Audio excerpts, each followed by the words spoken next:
Look, I'll just introduce myself quickly. I think depending on the room you're in, it depends on how you introduce yourself. But I founded a business inside of Golf Now called Golf Now Plus. And so Golf Now Plus was all about dynamic pricing for golf courses, but primarily marketing. And so it was really where I learned a ton about marketing for golf courses and what worked and what didn't. And so today, when we go through some of this marketing stuff, I'll try to bring a lot of that in. The other point I would make is my company today is called SMB Golf, just to kind of honor the fact that everybody is a small business, and I think that they're super important. A bunch of SMB Golf is about data. And I share that because it'll tie back into the presentation in a little bit. So just keep that in mind. Sorry. Who cares for that guy? And we go on. I'm Joe, the CEO of Hendrix Golf. Been in the golf space now for 14 years. I come from the private equity investment banking space. How did I get here? I had a son that was pretty good at golf. That's how I think I got. Anyway. Been in the marketplace side, founded a company called Supreme Golf. When we were there, we got big into subscription-based memberships. About 60,000 clients doing that a month. So we started growing. We grew our interest in the TG to point of sale business. So we owned a few companies or part of a few companies in the space. And now I'm the CEO of 10, which is an all-in-one golf management system. That's really where we will begin. You all, this is a picture from the PJ show, but you guys were at Golf Inc. earlier, a few weeks ago. Yeah. Talk a little bit about what you talked about there, and then just kind of the feedback that you got. Yeah, I was there as a moderator with Rachel, and then as a panelist as well. And one of the discussions that came up was behavior-based marketing. And a lot of courses we talked to didn't know that existed, right? They're like, well, wait a minute, what do you mean I can automate it? Because everything today is AI. That's all it is, right? And we're getting there with AI. But there were some tools. So our conversations about behavior-based marketing, how you can automate marketing, how you can segment your databases today, how you can send automatically different messages to different parts of your database. So someone's not in the back saying, hey, listen, I got to get that done today and spend a half day doing these things. So you can set these things up to do your behavior-based marketing automatically for you. And so really, what I kind of got from that when we had our conversation was that there's no skepticism about if you want to put energy into marketing or if you want to put dollars into marketing. I think the majority of operators today are at a place of how exactly do I go about doing it? Well, I mean, I want specifics, right? An operator today in Ohio, where I'm from, doesn't have a lot of time to get involved with theory and maybes. They want to know A, B, and C, and does that move the needle? And so I thought for today, we would try to be super practical. We would try to show you literally like do this and then do this and then do that, and there'll be some results. And so we'll take you through some really, really practical things that you can do today. We'll start with this book online thing it's really actually been around for over a year now. And I'll just give you some stats. Again, we'll go back to this idea of I have a data company. And so we track all of this data. So I didn't go get that number from Wikipedia. That's our number, right? And so we know as of, I think 6 days ago there was over 4,800 golf courses in North America that if you went to their Google profile, you would see a book online button. I would also share with you, I think there's at least 2,000 of those golf courses that don't know that exists. It's not that they actively lit that up. That is not how this works, okay? But it's pretty substantial. I'll also tell you for the golf courses that let me look at their data, 15% of their online tee times are coming from that button. Now that's not all tee times, but of all the tee times the golf course books that are online, 15% is coming from here, and this has only been around for a year. So there's pretty early traction in this. Yep. Like, what percentage of those 4,800 have that button going directly to their web booking engine rather than to a third party?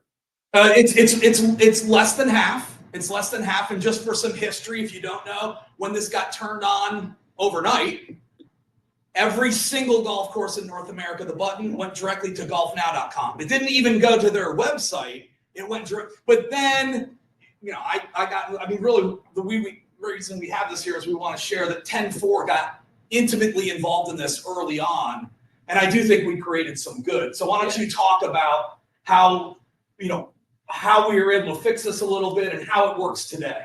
Okay. So it was a Saturday, home day. I'm kidding. Jay Karen, I get to know, right? If you know me at all, I'm a big fan of Jay Karen, right? So I'm a big fan of the NGCOA. I think they do great work, so I support anywhere I can. He said, "What's this Golf Now thing going on?" I'm like, "What are you talking about?" So he shows me that all these sites are going to Golf Now with the book online button. We knew it was kind of coming. We didn't know it was there. So what we did, we set up some meetings, some things together, and I committed to him that I would be first in line to develop this inside the system. So we developed it, we put it together, and we were the first to launch the book online button. So, and I work with Harvey too, so it could go directly to your golf course, right? That's important to us. How you notify Golf Now to say, hey, listen, I don't want it going there. I need it to go to myself. So phase one of this, right? And I would say we're at about phase 3 now. Yeah. Phase one of this was getting the book online button on your Google page when someone searches your golf course. So they can hit the website button, light, you barely see it. They've got this really nice problem, and they don't charge you for it, right? So you could have this button when they search, and when I was at Supreme Golf, the average person comes to Golf Now to take an action with us. It was the #1 marketing we had, and in 2.2 days, they booked their tee time, right? So you want that button, and you want to own it, and you want it to go to your site, what you want. So that was phase 1. And so today we'll go to phase 2. I will tell you. So we manage this for golf courses. Other people manage this for golf courses. There is a process you can go through where, hey, I don't really want to have Golf Now as an option when the golfer clicks on book. There's a way to fix that. I mean, there's a whole downstream of what's happening. This is what I would say is the most advanced version today of it. This is actually powered by Golf Back, and so that's a booking engine company. And you can see that Google's kind of enjoying all of this, right? Google has said, well, what if we move beyond just the book online button? What if we actually put exact tee time intervals on the Google search results page? And if somebody clicked the 250, they could go right to checkout for 250. Now, I will say, just to be clear, they're not checking out in Google tee times. They're still going to your booking engine. Right. So like this isn't, I don't consider this a bad thing. But it's getting more advanced. It's getting better and better for the consumer. And so there are several companies now that have gotten 2.0. Whether you're on 2.0 or 1.0, it's an interesting change in golf that we've seen in the last year. And then some of you guys know in the last 10 to 14 days, this is popping up on Apple now. And it's just as rough with Apple Maps as it was in the beginning with Google Maps. But I think we'll get there. I think we'll ultimately talk to people at Event Seeker and Tiger Booking, and we'll get the Apple thing straightened out. They might.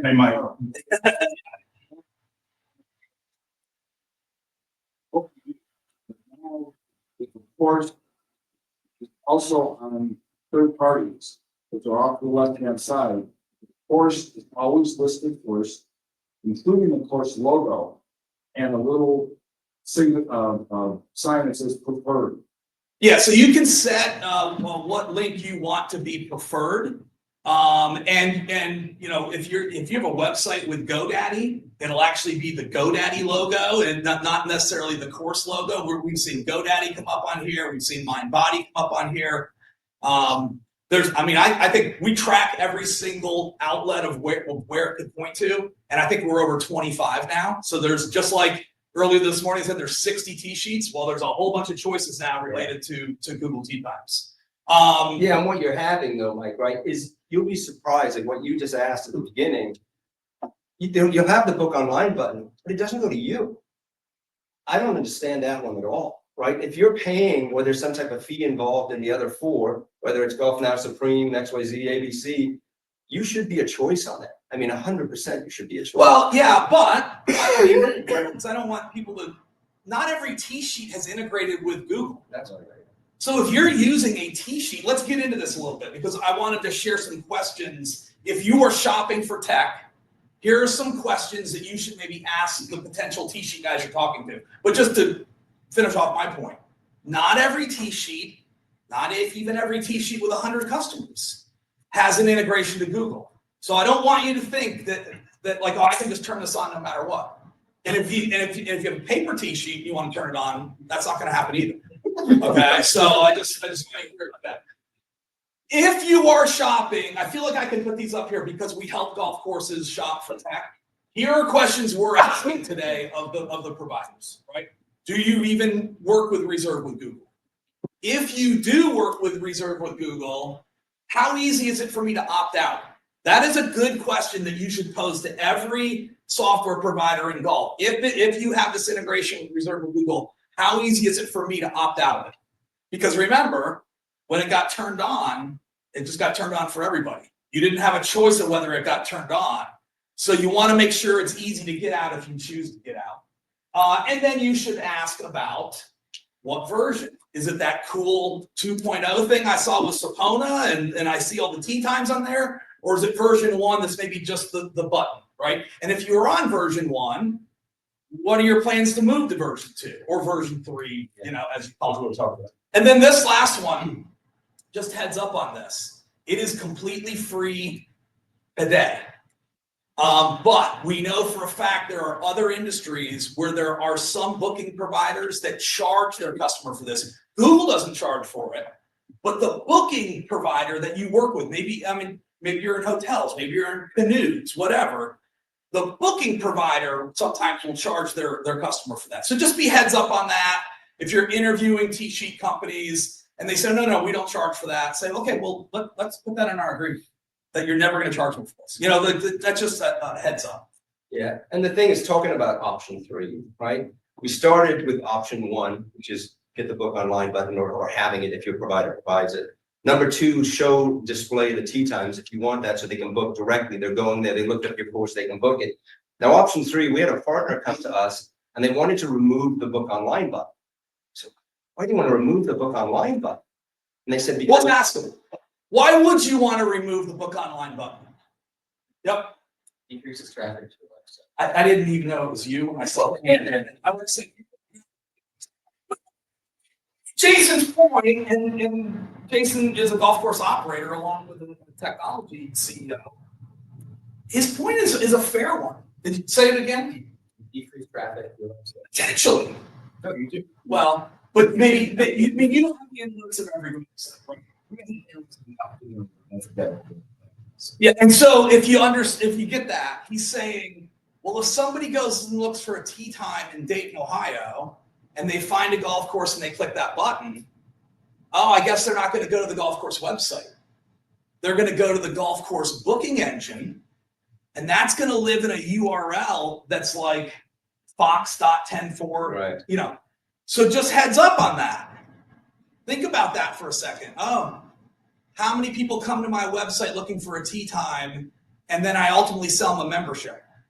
Did I just give up that opportunity to sell the membership? Also, would encourage you to consider 15% of online tee times. You know, you gotta balance it. But if the golfer's there, do I want to turn it off? You got to figure that out. Well, that's why we went to, sorry, Jason, one second. That's why we went back to Google, right? Because really what you're doing in this, you're bringing them to one room of your house, right? So they click the book online button, they're coming to your living room. That's it. You don't want that. And for what Jason just said, you want them to come to your whole house, right? So we've got back with Google and we said, hey, listen, you have to allow us to not just send them to the living room, we need to sell them to the whole house. So it needs to have the home button, it needs to have events, it needs to have banquets, it needs to have about us, it needs to have all those things. And week before last, they said we can start adding that. So that's the next level for us, is to now move into phase 3. So a lot of have phase 1, then there's phase 2, and now phase 3 is to make sure that when they come through that, they're not just stuck at your booking engine, but it's just a pathway to get to your whole website. Yeah. Your whole business. Does anybody work with Golfscape? Anybody even know Golfscape? It's okay.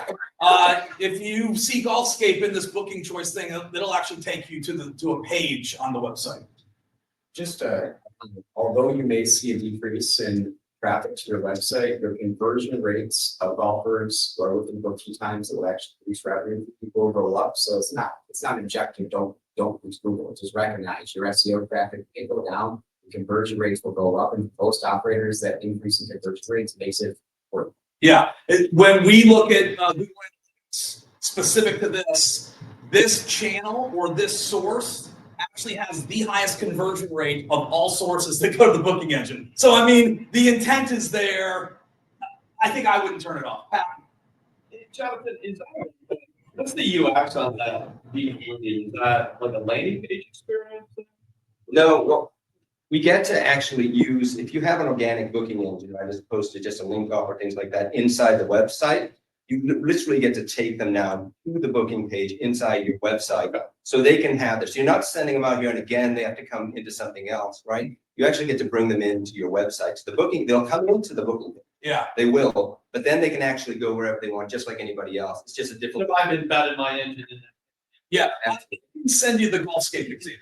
And it's actually surprising when you see how Golfscape got to deliver it and nobody else did. It's surprising. Was there another question? Yeah. Google doesn't charge now. Will they then and or out charging?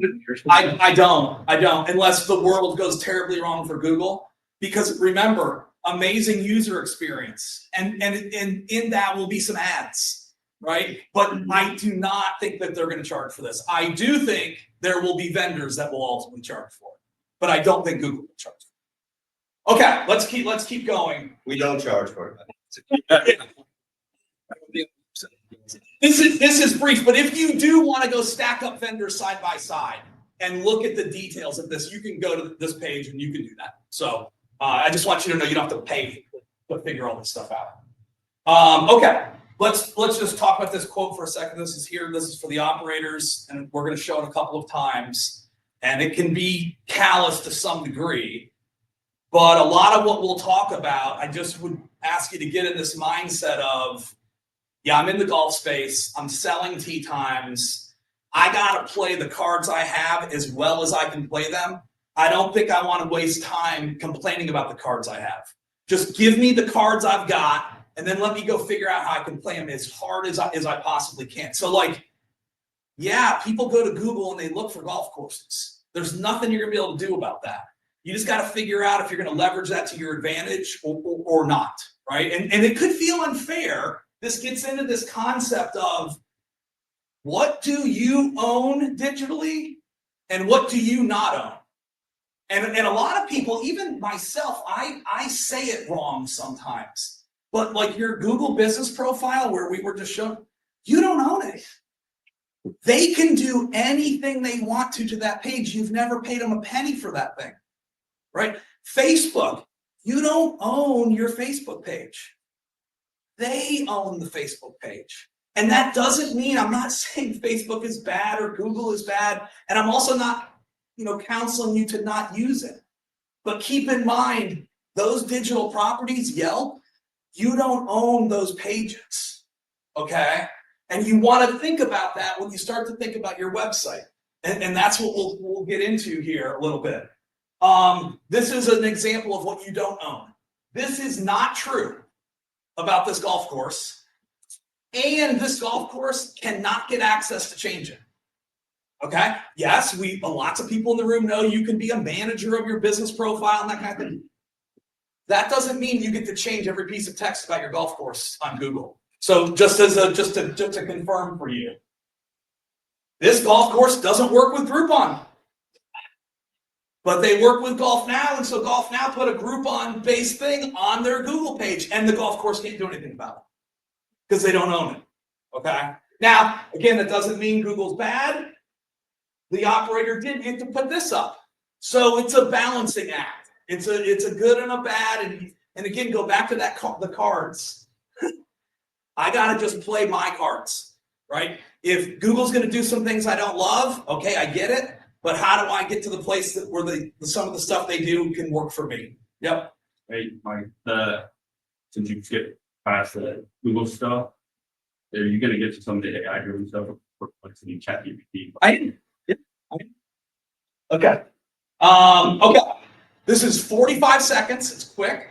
I don't know if we're going to be able to hear it, so we'll find out.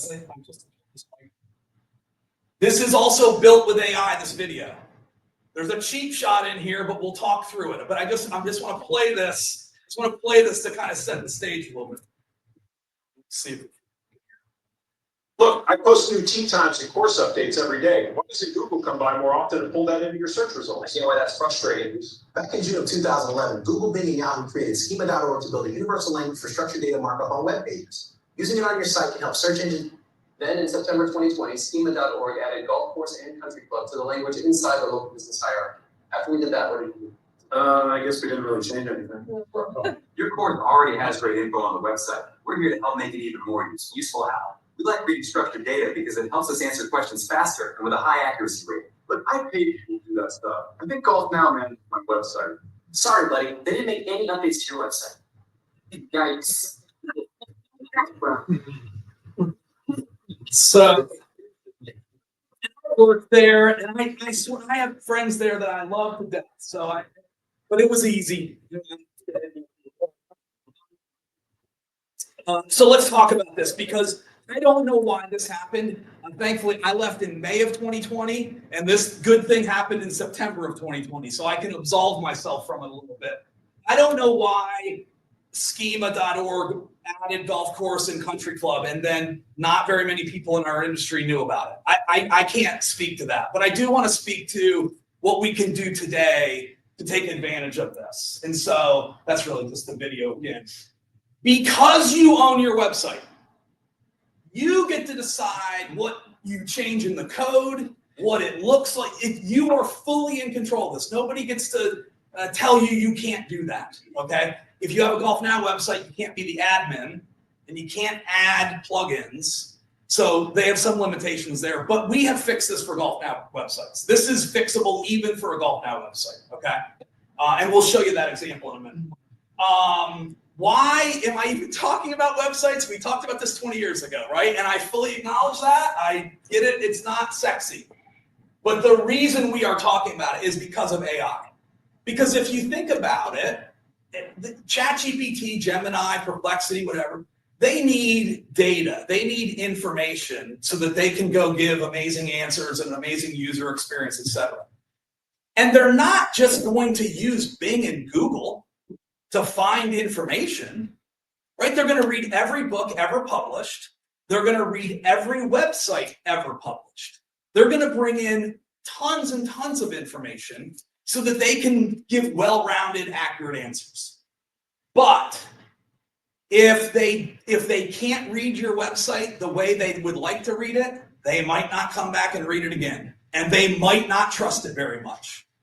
And that's really the key to what we're going to show you. So the point of what we're going to walk through here and some steps you can take is so that you can get to this place. You can get to this place of knowing, I don't care what conference I go to, I don't care what marketing event I'm at, I know my website has the most accurate information, the most thorough information, and maybe most importantly, the easiest information to consume of any digital entity out there about my business. And that's what we want to get you to. If you believe in how many guys believe in best rate guarantee? On your website, how many people believe in best rate guarantee? This is similar. Why would you let GolfLink have more information about your golf course than you would?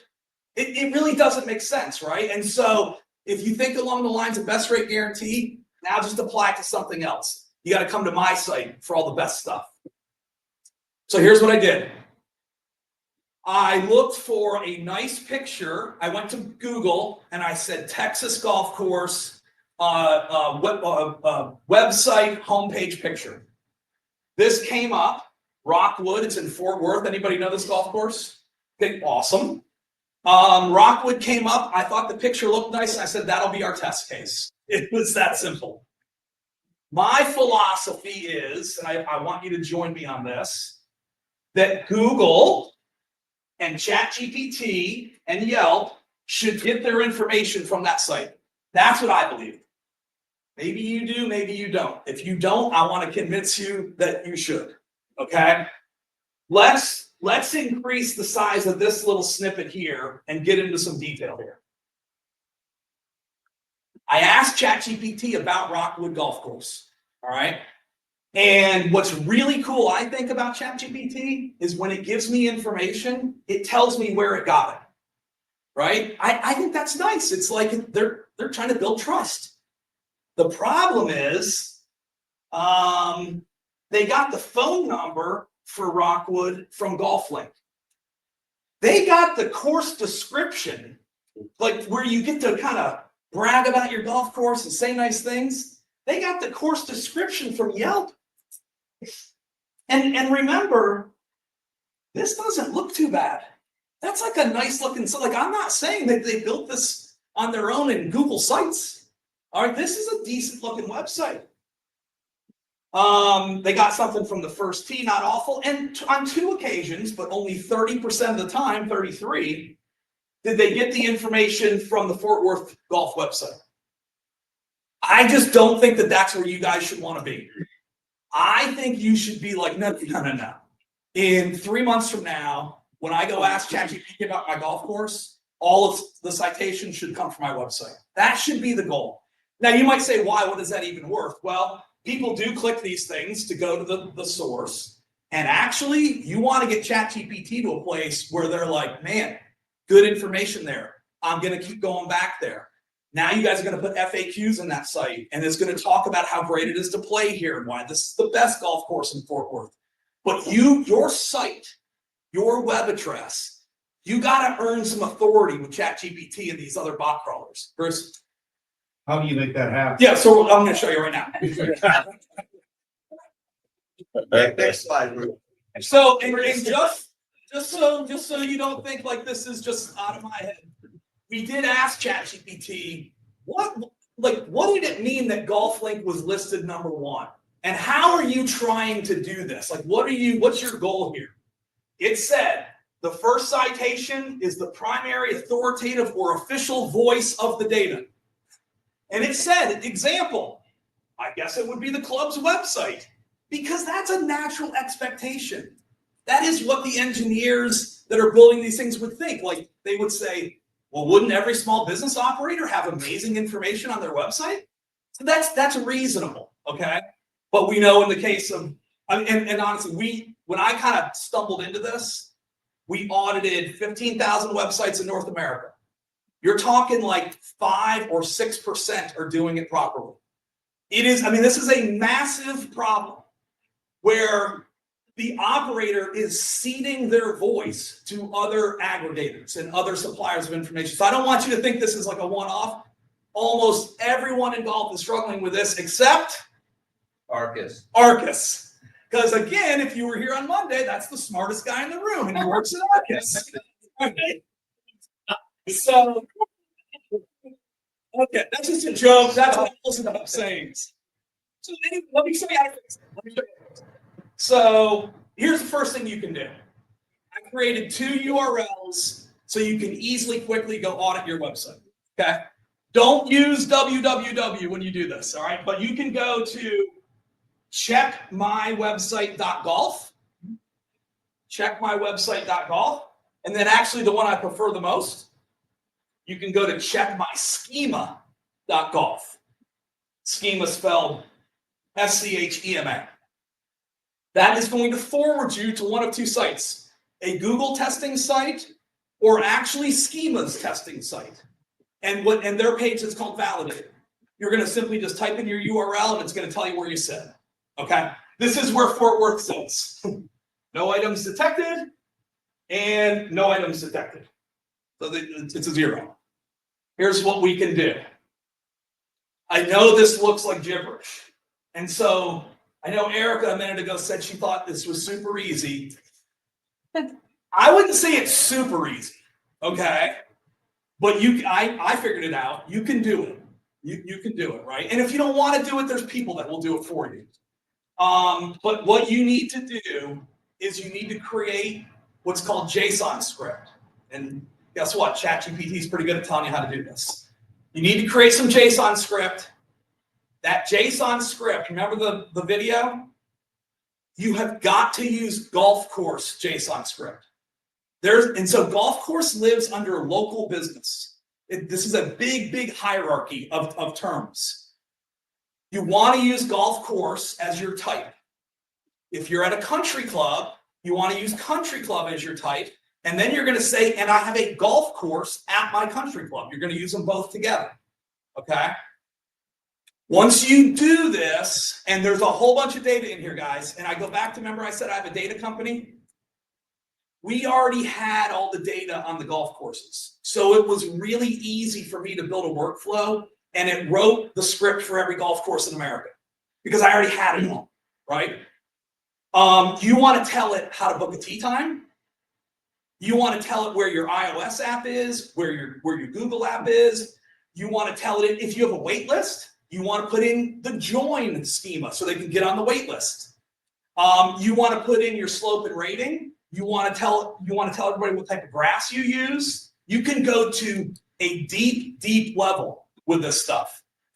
And the point is, or the why, is because the bots can read this way faster and better than they're going to read it on the front end of your website. Right? You could just type all this text on there. But remember, the bots are looking for this in the back end of the website.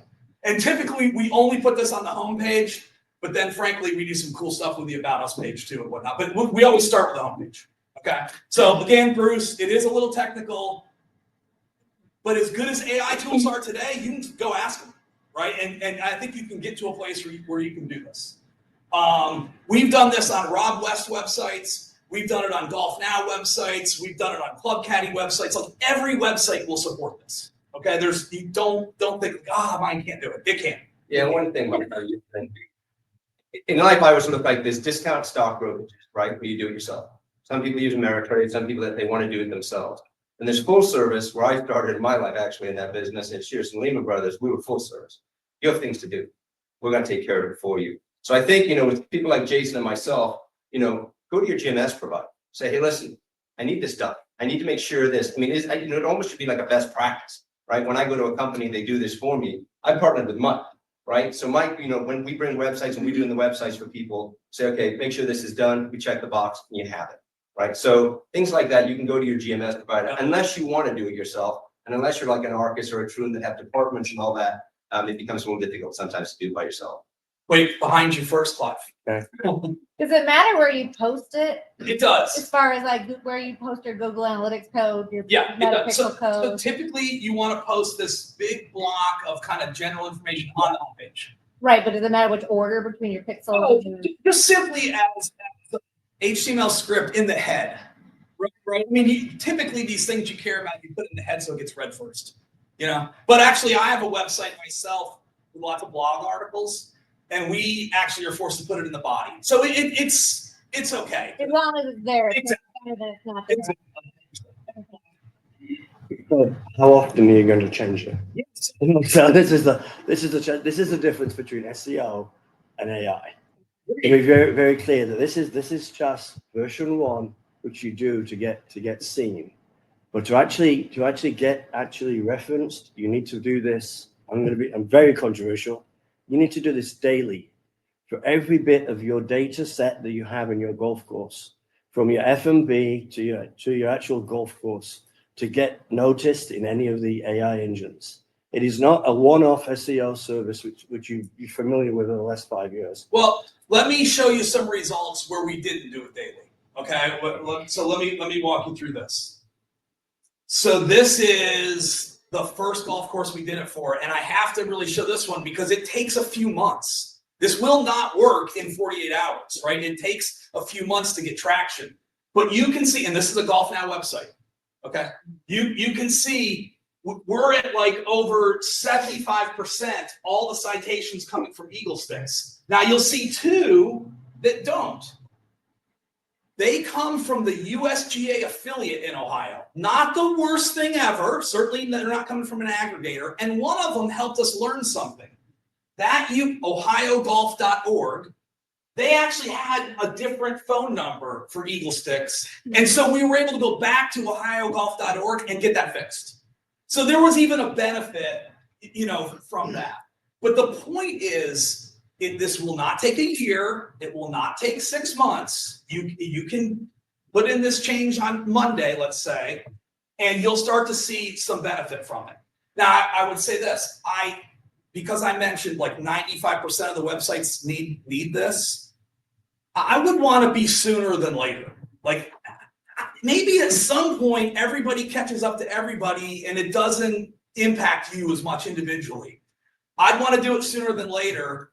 It's just, I mean, we won't be able to report on, hey, now 50% of our industry does it now, and this is the result. Like, we're just gonna have to wait for that. Like, it would just be an unknown. So, questions on that? Yep. So I guess going to your point, maybe how long will that last? Maybe there's a middle ground of not every day, but how often should we check in on that? Yeah, well, so you should update events because events do expire. You can do some really cool things with schema and events, and you can actually get, because let me back up for a second. This is not just going to improve the way AI reads your site. This also impacts, I think, Matt, you were talking about rich text in messages, right? Mm-hmm. This actually impacts rich text in Google search results, which is pretty cool, actually. Like, all of a sudden, your logo starts to show up in Google in search results. Events start to show up with bullets underneath them of, it's on April 5th and it starts at 9 a.m. Like, stuff you probably haven't seen before in golf. And so there is a benefit to rich text search results as well as the AI. So, but to your point, you would update your events. If you want to put your ratings and reviews in here, the rule says you need to be collecting reviews on your website. A bunch of people break that rule and they just suck in their Google rating. If you did that, I mean, you want to update it at least once a month, right? So that it was accurate. So yeah, it's something to watch and to mind. I'll just show you a couple other quick things and we'll move on. There are some things you should do on the front end to make it just a little more easy to read for machines. So we offer a few different versions of the scorecard in the website. Anybody know why we would put up kind of an ugly version like this? Structure. It is structured for sure. It's also super mobile phone friendly. Right? This whole entire scorecard fits on just one screen. No scrolling left to right, none of that.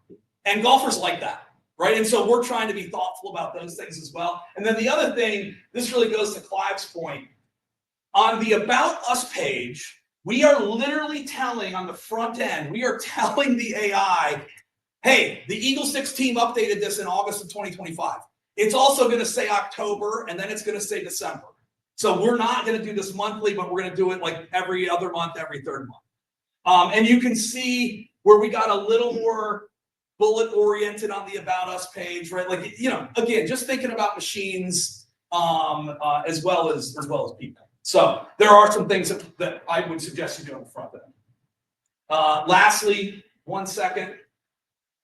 There's a bunch of pages you can touch.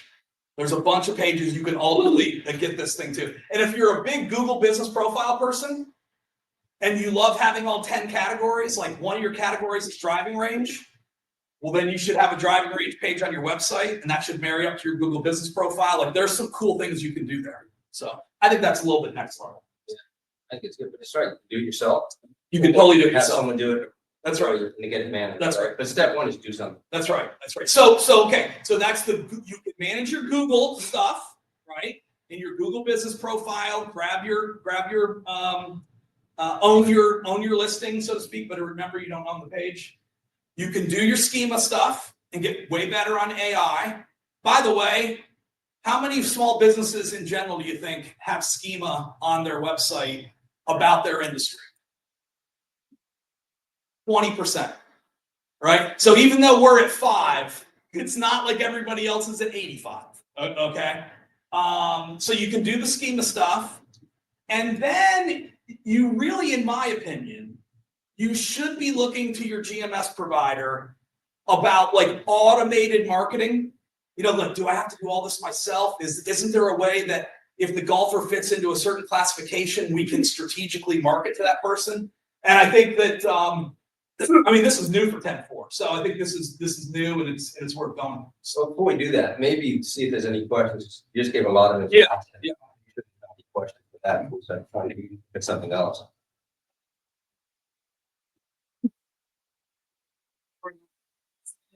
Racer is different than for in golf, is it possible to direct them on Well, so it actually is going to depend on what your classification of your business listing is, right? Because if you come up as a restaurant rather than a golf course, you very easily might see open table on there without you doing anything. So it will tie back to, well, what category is this business listing? And I would assume top golf and indoor golf. I mean, there's probably a category in and of themselves. So it's turning them on based on what you selected as your category. That's right. But remember, it was the vendor that said, hey, here is a list of my customers. Literally, here is their physical address. Maybe they had your Google Place ID, maybe they didn't. They submit it to Google, and then and in submitting, they're confirming they have an agreement with you, which is a little, they can fudge that. And then Google will turn it on based on how they want it to appear, based on how they want it to operate.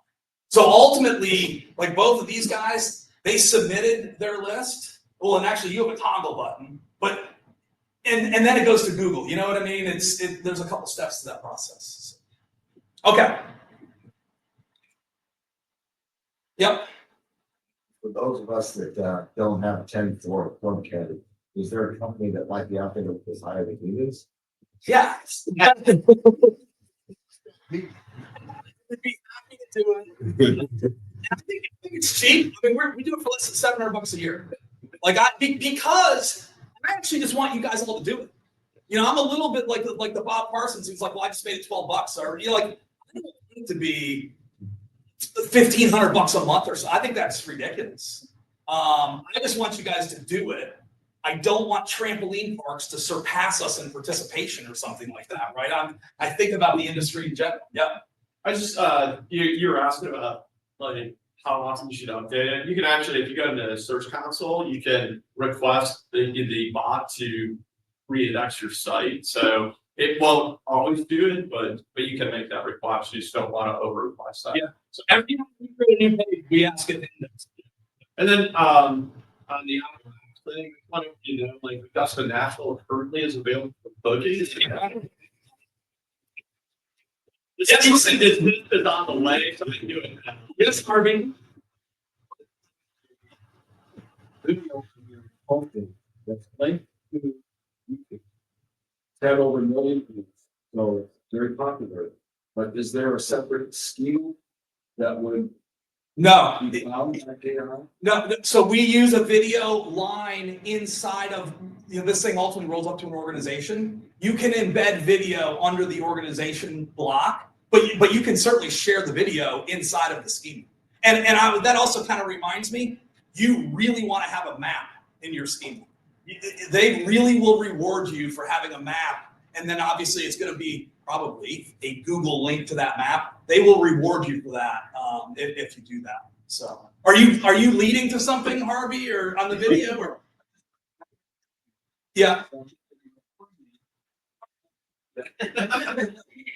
That Eric Anders Lang, incredible video, over 1 million. Yeah. And it's shown on 90 ones. Brings people to the course all the time. Yep. See that. So in restructuring the website and that's featured on the homepage, what I'm asking is how is AI, what needs to be done so people can find that? So schema addressed the fact that there are videos. And so it's just one of the types in the schema. So like I'm a podcast, right? All my podcast pages have schema behind them that includes the video link out to YouTube. Yeah. Okay, Jonathan. Well, we have time now. You do something with Mike, you gotta, these things up.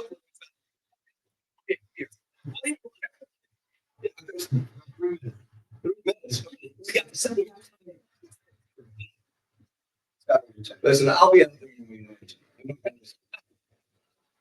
really quickly on this, and it's going to be really quickly.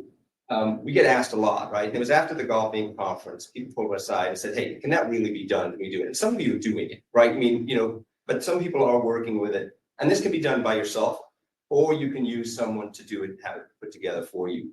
You can literally, and it's drag and drop, right? So once you segment your client base any way you want to, they spend $100, they buy food and they play golf. They play on Wednesdays. It's women, right? We have one that wants for women's leagues, right? And they want to target women in that. You then drag and drop exactly the events you want Let me to. get you to the text version, so you can kind of. Yeah. That's version. Well, that's fine. We'll go back. Perfect, thank you. Big picture guy here. With that detail, there's Austin. But then as you look at, right, so you say, what are your triggers? What are you looking for? What are you looking to put together? So, someone hasn't played golf. I don't know if this is the example, but I'll put this one. Someone hasn't played golf. I talked about this earlier. You send them an email. Hey, Jonathan, why haven't you played? And it's doing it for you. You don't have to do it, right? But Jonathan doesn't respond in 10 days, 5 days, 7 days, whatever your triggers are. Jonathan gets a text or Jonathan gets another email. And let's say he doesn't respond again, or let's say he does respond, he books a tee time, end of journey.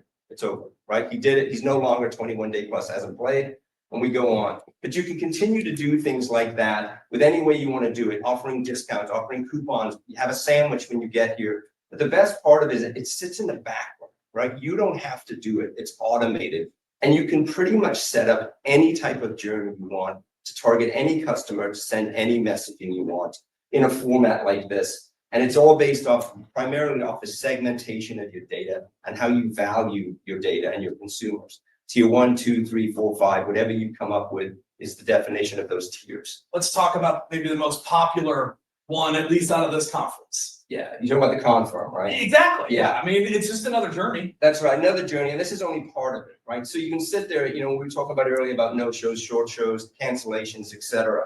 So my tee time's coming up in 48 hours. It automatically says, hey, Jonathan, you get a tee time at 10:15 on Friday, confirm, cancel, or reschedule, right? So you want to give them the option to reschedule, rebook. You just don't want to lose that transaction. But then what it does for you, obviously, is it releases it earlier. As you know, Jake's done a tremendous job on this. It releases it earlier. It gives the opportunity for someone to buy it. If you have automated wait list, someone that's in line instantly gets it, etc. End of journey. But again, it's scheduling the triggers, and you can literally create any type of journey. I have to say almost, right? I'm sure there's some out there, some of you guys that like it. But there's just creating the journey to ensure things. And something like that, limits the no-shows, limits cancellations, or it gives them an option to book again. And that's, again, another journey you can make based on. And then one step further, if someone does, we talked about this at the Tea Time Summit, if someone does continually cancel or has canceled X amount of times, you can now note that in their profile, right? So now that person, let's say, we're going to a star system, right? So let's say they were a 5-star, well, maybe now for a no-show, you're 1-star. Or if they did a chargeback, you're like, wait a minute, Bob, what are you doing here? Maybe that's 2 stars. But then it allows you to validate, your customers. So you make sure the people that are booking, and if they do no-show you or they do charge, then maybe they can't book online anymore, right? So you can turn that off. And then eventually maybe they can't play anymore, unless they bring cash in. But anyway, the point was on this, it's a lot. I mean, it gets very detailed, but in the handle this, all drag and click, create the journeys you want, segment the data you want to do it, and then have it run in the background. So it's automatically doing it all the time. Well, you're shaking golfers' hands, because that's the point, right? It's a huge time saver. Yeah, sure. Yeah. And it allows you just to have it and make sure it's operating. So you're not sitting there saying, hey, what kind of program? Because we always hear these things, right? Hey, what kind of program should we start? We should start not people that aren't playing or they aren't coming back. We should start doing that. One of the questions I love, and it came from Larry at Advanced Golf. He said, the one question we ask at the desk is, how many rounds of golf do you play? Right? That's the question. That's one of their profile questions. Well, then you can look and say, well, Jonathan only plays here 4 times a year. So Jonathan might be playing 12 times somewhere else. So now what does that bring in? Now the journey could be subscription-based membership, right? So the journey now is Jonathan's playing, 10 times somewhere else. He only plays me 4, offer him a subscription-based membership, which is automatic. Here's this, you pay $50 a month, you get 50% off your tee times. You're turning wallet share from $200 to $800 because they're paying every month. You can do all that in behavior-based marketing. Questions? Yep. Is this just 10-4 or what is this software? We have a license agreement with Cinch. Cinch, what they do, they're really in the like the Jiffy Lubes and all that. But we wanted to bring it into golf, right? Because we talk about it all the time, but we wanted to bring it into golf. So we did a license agreement as opposed to just doing the regular integration.